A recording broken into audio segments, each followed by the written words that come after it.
Hello Kitchenatex! Welcome to my channel! Andito na naman tayo para magbigay ng panibagong recipe. At ang ating recipe for today ay gagawa tayo ng matamis. Ito po yung biko na may langka. Ay napakasarap naman po. May latik pa sa ibabaw. So para masundan nyo po yung ating pagluluto ay panoorin nyo ito. So today gagawa tayo ng biko na may langka at saka mayroon tayong latik sa ibabaw. Ay napakasarap po nito. So ang una natin gagawin ay ang ating malagkit, ating isasaing. So sa rice cooker lang isasaing. Ito hindi parang masyado marami yung bigas ko pero try ko. Okay lang naman, medyo hilaw-hilaw. So ngayon hugasan natin. Mga 3 beses natin hugasan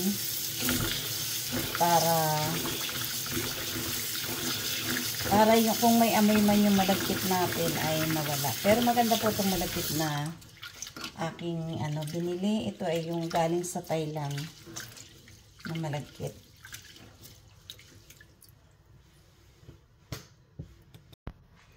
So ito nahugasan na natin. Hindi lang 3 beses ko hinugasan, 5 hanggang maging malinaw na yung tubig.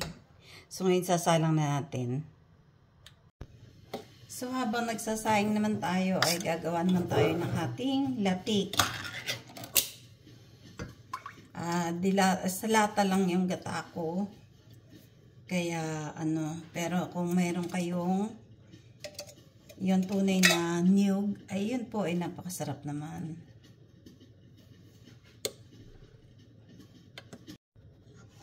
So hahaluin lang natin, hahaluin yung ating gata para hindi siya manigit doon sa ating sa ating kawali. Ayan, malapit-lapit na siya maging gata. Basta halo lang tayo, ay maging lapit. Halo lang tayo ng halo. Malapit-lapit na.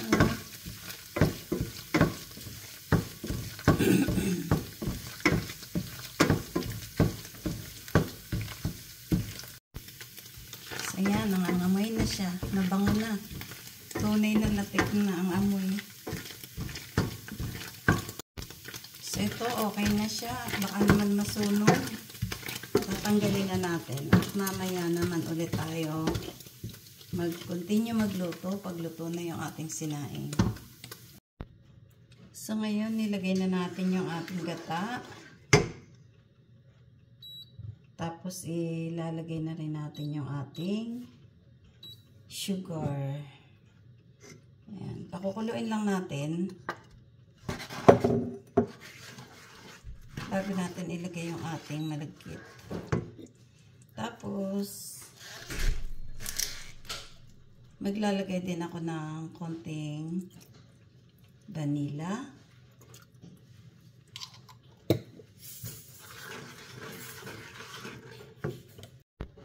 Tapos, maglalagay na rin ng konting asin. So, dahil kumukulo na yung ating gata, ilalagay na natin yung ating malagkit. Ayan.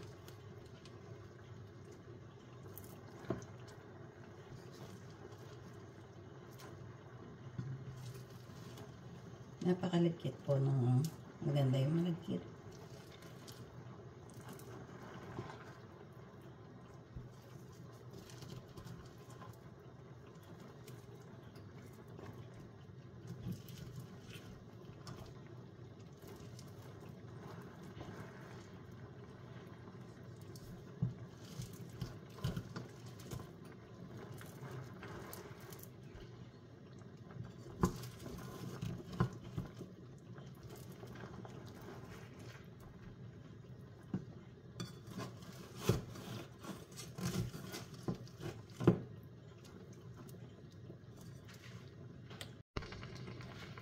So, at napakarami po.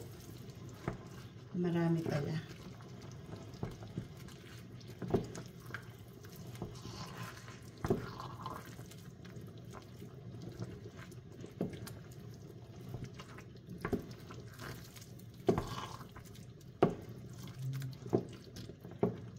So, basta halo lang tayo ng halo. Hanggang sa matuyo na siya.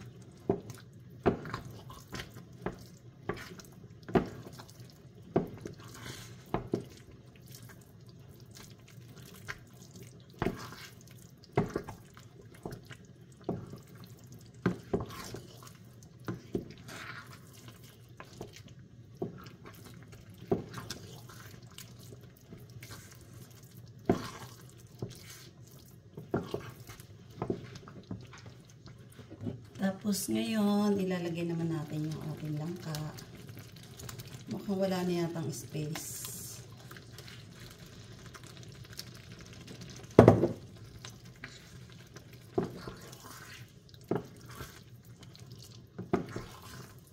Kasya pa naman.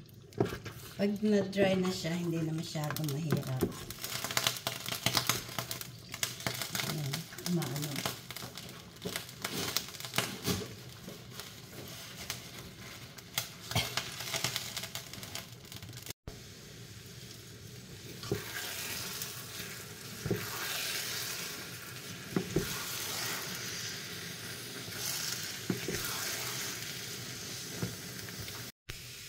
So, ito, naiintin na yung ating biko. Konting in na lang siya.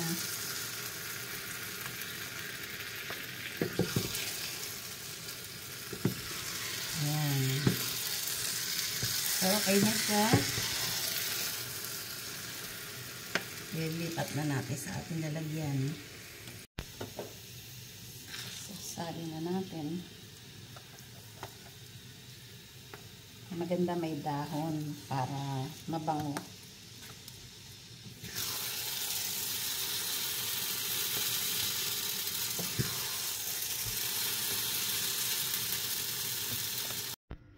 So, ito na po yung ating biko na may langka.